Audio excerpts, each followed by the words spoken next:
रंगांची मजा. ऐका वाचा. एके दिवशी शुभदा शाळेत चालली होती. तेव्हा एक फुलपाखरू तिच्या जवळ आले. आपले कोमल मखमली पंख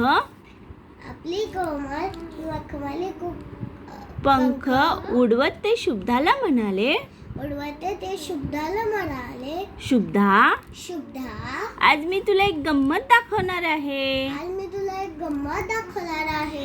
ए माझ्या मागे.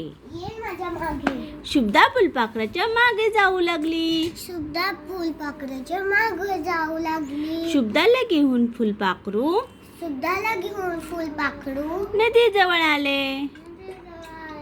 नदीच्या नितळ पाण्यात निळ्या आभाळाची नक्षी डोलत होती. टेकडीवर विविध रंगी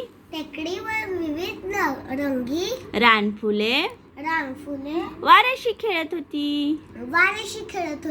आजूबाजूच्या हिरव्यागार झाडांवर पक्ष्यांची शाळा भरली होती. आकाशात कापसासारखे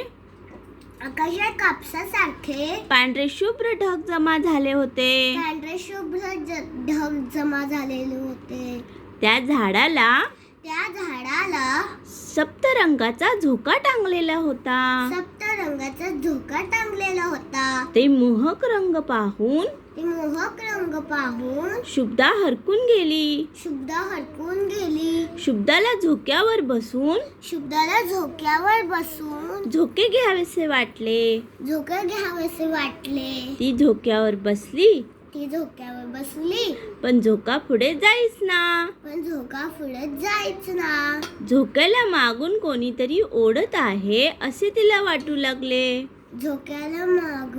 कोणीतरी आहे असे तिला वाटू लागले.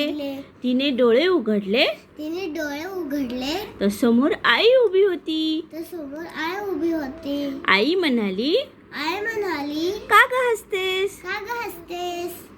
शुभदा हसतच म्हणाली, मला ना एक गोड स्वप्न पडलं. असं काय होतं स्वप्नात? आईने विचारले. थांब दाखवते तुला.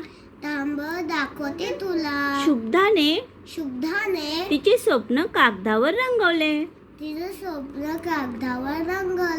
आईने ते पाहिले आणि म्हणाली, अरे वा सुरेख.